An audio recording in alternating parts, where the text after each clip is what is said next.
Selamat pagi, kita lanjutkan kuliah mengenai katabolisme dari asam amino.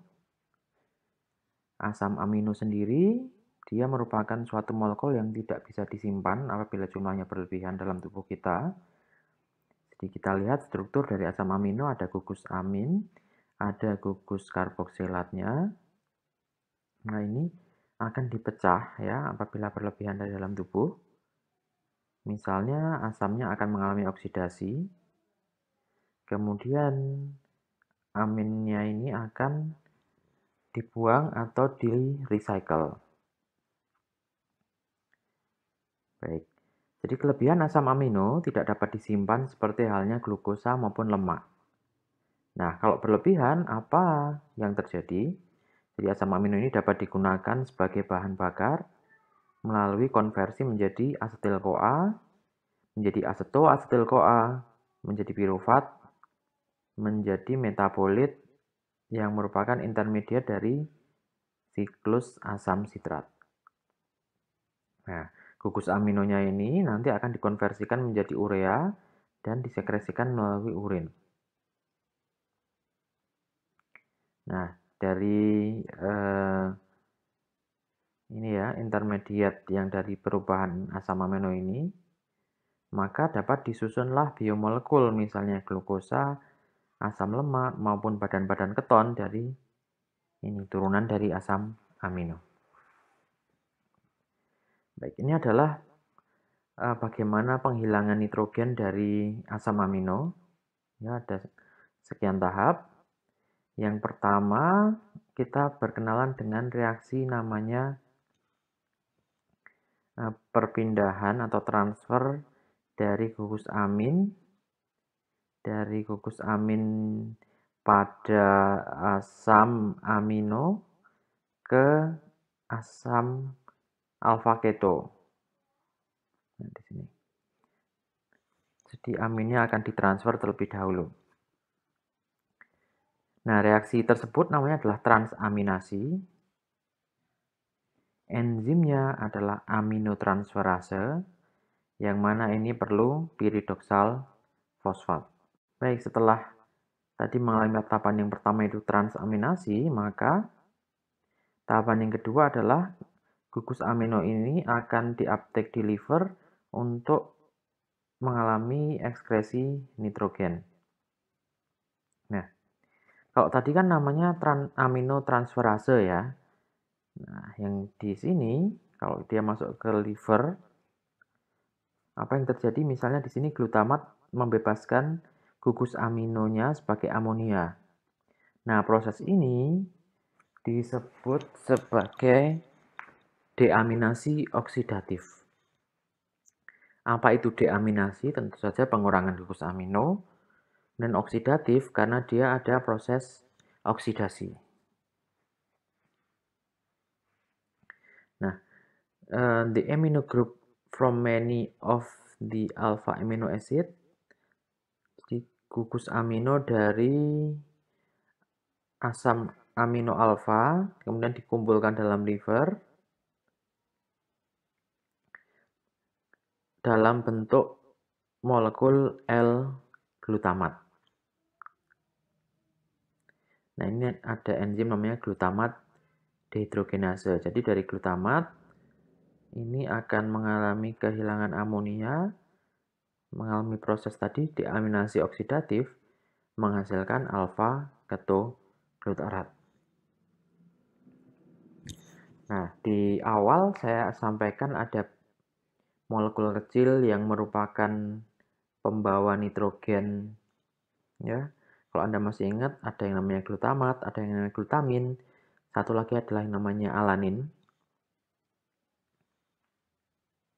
Ini adalah pembawa karier. Jadi, kalau saya tanya di ujian, molekul kecil yang merupakan pembawa nitrogen dalam proses metabolisme dalam tubuh kita ada apa saja? Jawabannya ada glutamat, glutamin, dan juga alanin.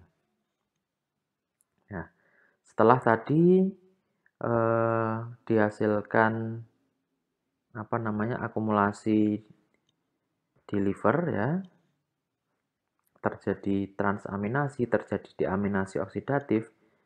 Selanjutnya adalah proses di sini. Jadi tadi ada 3 molekul kecil yang merupakan pembawa nitrogen, ada glutamin, ada glutamat, dan ada alanin.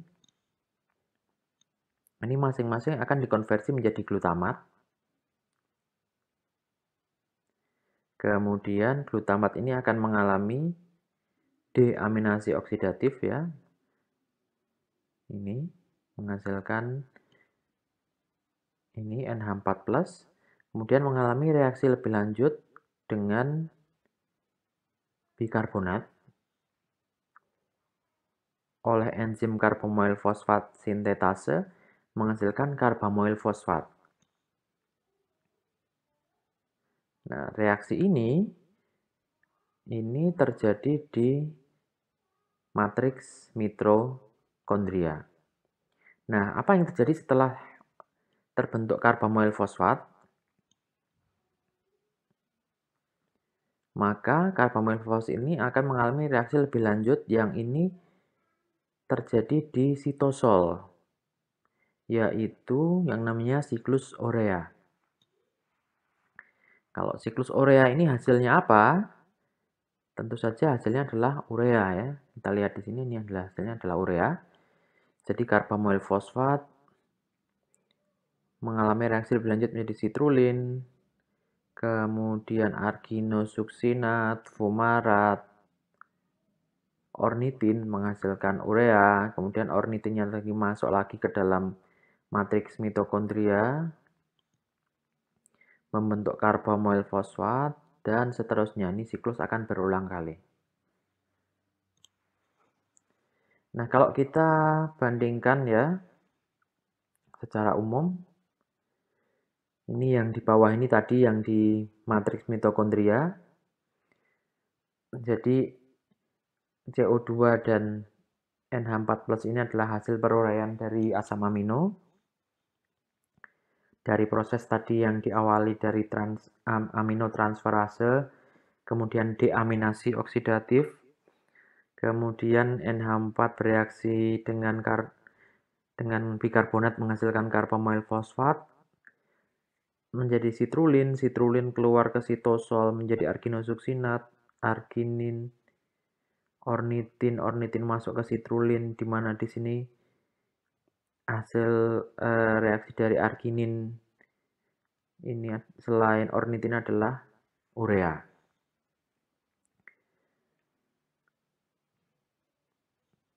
Sementara yang di sini ini adalah titik-titik potong antara siklus urea dengan siklus asam sitrat. Ya, jadi tadi siklus urea yang baru saja kita pelajari ada karbamoil fosfat menjadi sitrulin, sitrulin menjadi arginosuksinat. Ini direaksikan dengan apa? Dengan aspartat. Aspartatnya dari mana? Aspartatnya adalah dari siklus asam sitrat. Nah, siklus asam sitrat ini juga terjadi di matriks mitokondria maupun terjadi di sitosol. Kita bahas sedikit mengenai siklus asam sitrat. Jadi aspartat menjadi arginosuksinat, menjadi fumarat. Fumarat langsung di sini masuk lagi ke siklus asam sitrat atau menjadi malat dulu, malat juga masuk ke siklus asam sitrat.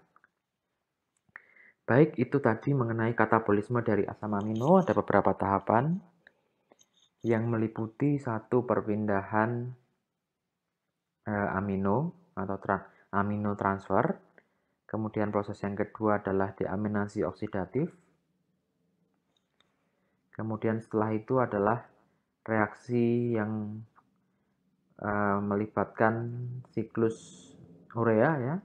Jadi NH4+ bereaksi dengan bikarbonat menjadi karbamoil fosfat dan mengalami reaksi lebih lanjut pada siklus urea untuk membuang nitrogen atau kelebihan nitrogen dari dalam tubuh kita. Apabila ada pertanyaan, silahkan kita diskusikan di forum diskusi.